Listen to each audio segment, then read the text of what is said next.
բավարար ջանք կգործարկեն, որպեսզի դեպքը բացահայտվի։ Տիկին Գալյան, բայց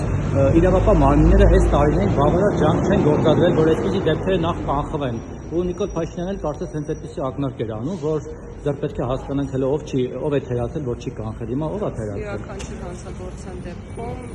պետք է հասկանալ, թե ով է թերացել, եւ դա կանխարգելման հնարավոր ուղղություն է ապագայի համար, բայց ես քիչ առաջ խոսեցի այդ մասին, նշելով, որ ցավոք սրտի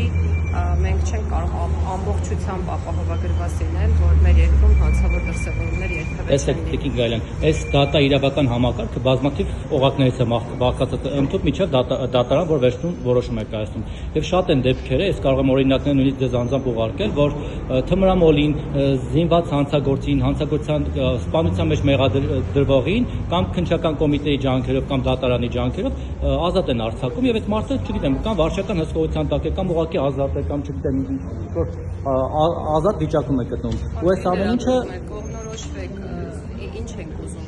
մենք ինչ ենք ուզում։ 1000 ու մի դեպքով գալիս եք ասում եք ինչու են մարդիկ այո, խոսալու համար չի կարելի։ Խափման միջոց այլ չի կիրառվում, որը կարող է կիրառվել։ Հիմա եկել է հարցնում եք ինչու են դրանք վարչական հսկողության տակ եւ ոչ թե օրինակ հանցագործության մեջ, սպանության մեջ մեղադրվողը կամ ուղիղ կասկածյալ ազատության մեջ է, բայց օրինակ մեր ձևով ասողը կամ սրբազանները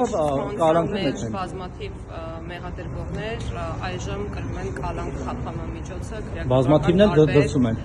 Ոչ, բազմաթիվ այո, ես գիտեմ։ Կամ տնային կալանք կարող է լինել իրավիճակ, երբ կապ չունի հանցակից ծանրություն, նույնիսկ սպանության մեջ մեղադրվող անձը կրի խափանման